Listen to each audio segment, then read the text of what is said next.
சென்னை மாவட்ட வாழ்வீச்சு சங்கம் சார்பில் 19வது வாழ்வீச்சு சாம்பியன்ஷிப் போட்டி நடைபெற்றது.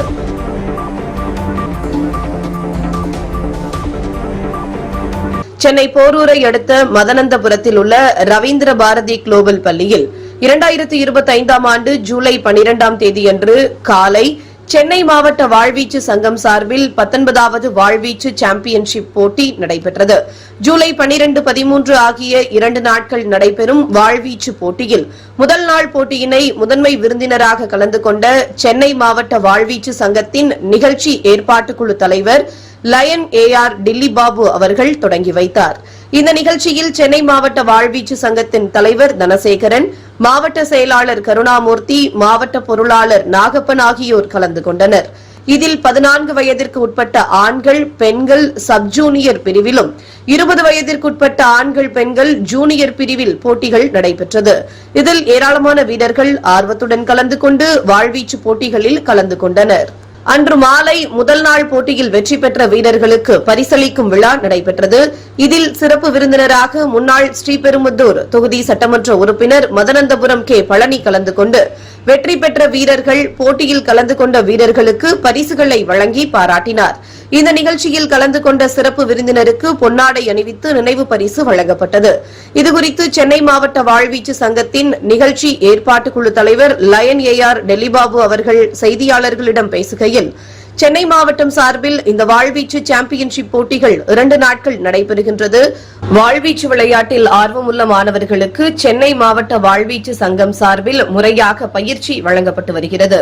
நாங்கள் பயிற்சி தரும் மாணவர்கள் பல போட்டிகளில் விளையாடி வெற்றி பெற்றுள்ளனர். வாழ்வீச்சு கலையினை அனைத்து மாணவர்களும் பயின்று ஒலிம்பிக் மற்றும் உலகளவில் நடைபெறும் போட்டிகளில் வென்று நம் நாட்டிற்கு பெருமை சேர்க்க வேண்டும். இதன் மூலம் விளையாட்டுத்துறை ஒதுக்கீட்டில் நல்ல வேலை கிடைப்பதற்கான வாய்ப்புகள் அதிகம். எங்களது சென்னை மாவட்ட வாழ்வீச்சு சங்கத்தில் பயிற்சி பெற்ற வீராங்கனை பவானி தேவி ஒலிம்பிக்கில் கலந்து கொண்டுள்ளது எங்களுக்கு மகிழ்ச்சியாக உள்ளது. மற்ற விளையாட்டுகள் போன்று அல்ல வாழ்வீச்சு விளையாட்டு. இதனை கற்றுக்கொண்டால் புத்தி கூர்மை, அறிவுத்திறன் மேம்படும் என்பது உண்மை. இதனால் மாணவ செல்வங்கள் கல்வியில் சிறந்து விளங்குவது மட்டுமில்லாமல் விளையாட்டுத் துறையிலும் சாதிக்க முடியும் என்று தெரிவித்தார். இந்த 19வது சென்னை சாம்பியன்ஷிப் போட்டி மதனந்தபுரத்தில் இங்கே சிறப்பாக நடந்துன்னு இருக்கு.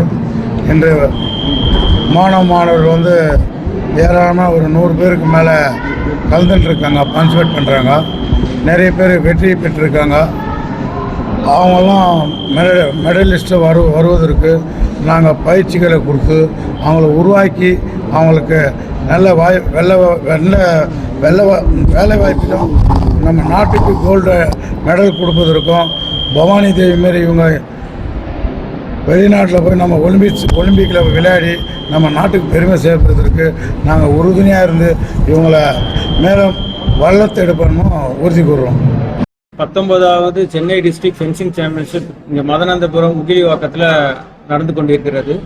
இன்று சப் ஜூனியர் அண்டர் 14 கேட்டகரி மற்றும் நாளை அண்டர் 20 ஜூனியர் கேட்டகரி ஆண் பெண் இரு பிரிவினர்களுக்கும் நடந்து கொண்டிருக்கிறது. இதில் இங்கிருந்து நம்ம ஃபென்சிங் டெவலப் ஆகி கொண்டிருக்கிறது நல்லா. சென்னையிலிருந்து இங்கிருந்து இந்த நம்ம சென்னை டிஸ்ட்ரிக்ட் ஃபென்சிங் அசோசியேஷன்லேருந்து செலக்ட் ஆனவங்க தான் பவானி தேவி. இங்கே விளையாண்டு அவங்க செலக்ட் ஆகி ஒலிம்பிக் வரைக்கும் போயிருக்காங்க. இன்னும் நிறைய மெடல்ஸ் நம்ம சென்னையிலிருந்து உற்பத்தி பண்ணிட்டு இருக்கோம்.